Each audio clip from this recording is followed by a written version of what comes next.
फिर वो देखता है कि सेक लीडर भी उसी दरवाजे की ओर जा रहे होते हैं, जिसके बाद वो सोचता है कि सेक लीडर को भी इस दरवाजे के बारे में मालूम है और वो देखता है सेक लीडर उस दरवाजे के पास जाकर एकदम से उदास हो जाते हैं। ये देखकर ऐसा लगता है कि मानो जैसे वो कुछ करना चाहते हो लेकिन कुछ कर नहीं पा रहे हैं।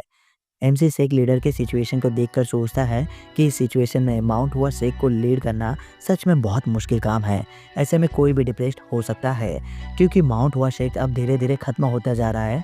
उसका मार्शल आर्ट्स, उसका वेल्थ, सब कुछ खत्म होते जा रहा है। कैसा लगता है जब कोई भी किसी जगह को अपनी पूरी ज़िंदगी भर प्रोटेक्ट करता आया हो और उसके आंखों के सामने ही वो जगह धीरे धीरे खत्म होते जा रही हो और वो चाह कर भी इसे बचाने को लेकर कुछ नहीं कर सकता।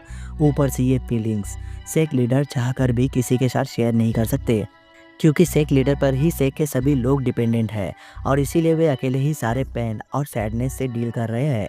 अब हमारा एमसी सेक लीडर के जाने के बाद उस हॉल में जाता है और कहता है कि मुझे बस इस दरवाजे को खोलना है, फिर सारी तकलीफ़ें खुद ब खुद खत्म हो जाएंगी। फिर हमारा एमसी उस सीक्रेट स्टोरेज को खोलने के लिए अपनी एनर्जी पावर का इस्तेमाल करता है, लेकिन वो एनर्जी ब्लास्ट उस दरवाजे का कुछ नहीं बिगाड़ पाती। फिर एमसी हैरान होते हुए सोचता है कि ये सीक्रेट स्टोरेज दुनिया के सबसे मजबूत मेटल से बनाया गया है, जो कि गोल्ड से भी महंगा मिलता है और उसकी थिकनेस 1 फुट है। इसे तोड़ने में मेरे मास्टर को भी दिक्कतें आती, इसीलिए ही शायद सेक लीडर इसे खोले बिना ही यहाँ से चले गए होंगे। ऊपर से मैं भी इसे तोड़ नहीं सकता, लेकिन अगर मेरे मास्टर इसे खोल सकते थे तो साफ बात है कि इसके अंदर जाने का कोई ना कोई तरीका तो ज़रूर होगा जिससे कि अंदर जाया जा सके। मुझे बस उसी तरीके को ढूंढना होगा। फिर हमारा एमसी गौर से उस दरवाजे पर बने सभी पैटर्न्स को देखने लगता है और सोचता है ये तो तलवार से बने निशान है। फिर वो आगे गौर से सभी पैटर्न्स को देखता है और फिर वो सोचता है अरे ये तो 24 प्लम ब्लॉसम स्वॉर्ड टेक्निक है। फिर वहीं पर वो दूसरे पैटर्न पर जैसे ही अपनी नज़र डालता है वो फिर सोचने लगता है अरे ये तो बैम्बो लीव स्वॉर्ड टेक्निक है। फिर तीसरे पैटर्न को देखकर वो सोचता है अरे ये तो इक्विलिब्रियम स्वॉर्ड टेक्निक है। क्या ये सब इस दरवाजे को खोलने का कोई क्लू है?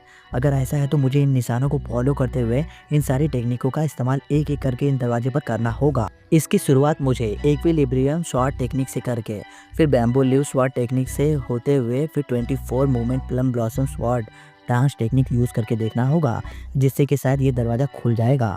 फिर एमसी सोचता है चलो अब मुझे ये तो पता चल गया है कि करना क्या है, लेकिन इतनी सारी टेक्निक्स मैं एक साथ करूँगा कैसे? अपने पिछले लाइफ में भी मुझे ये सब करने में काफ़ी कड़ी मेहनत करनी पड़ती थी और अभी तो मैं सिर्फ एक छोटा बच्चा ही हूँ। ये सभी चीज़ें मैं अपने मन में सोच तो सकता हूँ, लेकिन रियलिटी में मेरे लिए अपने स्वॉर्ड में क्यूआई डालना और ये सारी टेक्निक्स परफॉर्म करना काफ़ी ज़्यादा इम्पॉसिबल होने वाला है। फिर एमसी आगे सोचता है एक तरीका है इसे करने का जो कि मैं बिल्कुल भी नहीं करना चाहता।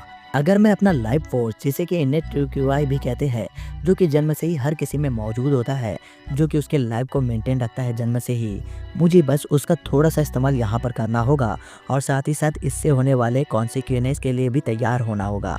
मेरे पास अब इसके अलावा और कोई भी रास्ता नहीं, यही लास्ट रास्ता है। फिर हम देखते हैं कि हमारा एमसी अपने लाइफ फोर्स की एनर्जी को इस्तेमाल करना शुरू कर देता है और कहता है मेरे पास ये करने के लिए सिर्फ एक ही चांस है और मुझे इसे एक ही बार में करना होगा। अब हम देखते हैं कि हमारे एमसी के अगल बगल एक अजीब सी एनर्जी फॉर्म तैयार होने लगती है, जो कि उसके अंदर से ही निकल रही होती है और इन सब के दौरान ही एमसी पर भी इसका इफेक्ट हो रहा होता है। एमसी अपने आप से कहता है इस दौरान ये हो सकता है, इसे होना ही होगा। मेरी बॉडी अजीब तरीके से रिएक्ट भी कर रही है, उसने ये सभी चीज़ें शायद से पहले कभी भी नहीं की है, इसीलिए मुझे ऐसा फील हो रहा है। फिर एमसी एक एक करके सभी टेक्निक्स परफॉर्म करना शुरू कर देता है। अब वो सोचता है मेरी बॉडी और मेरे इनर स्ट्रेंथ के लिमिट के कारण ये सब करने में मुझे काफ़ी डिफ़िकल्टीज आ रही है, फिर भी मुझे ये करना ही होगा। फिर दोस्तों इसके बाद हम देखते हैं कि हमारा एमसी बिना रुके इक्विलिब्रियम शॉर्ट टेक्निक से लेकर बैम्बू लीव स्वॉर्ड टेक्निक और फिर बैम्बू लीव स्वॉर्ड टेक्निक से लेकर 24 प्लम ब्लॉसम टेक्निक वो परफॉर्म करता है और ये सब करने के दौरान वो थक कर गिर भी जाता है और उसके मुंह से खून भी आने लगते हैं। वो सोचता है क्या ये काम कर गया? अगर इससे काम नहीं बनाना तो मुझे बहुत बुरा लगेगा।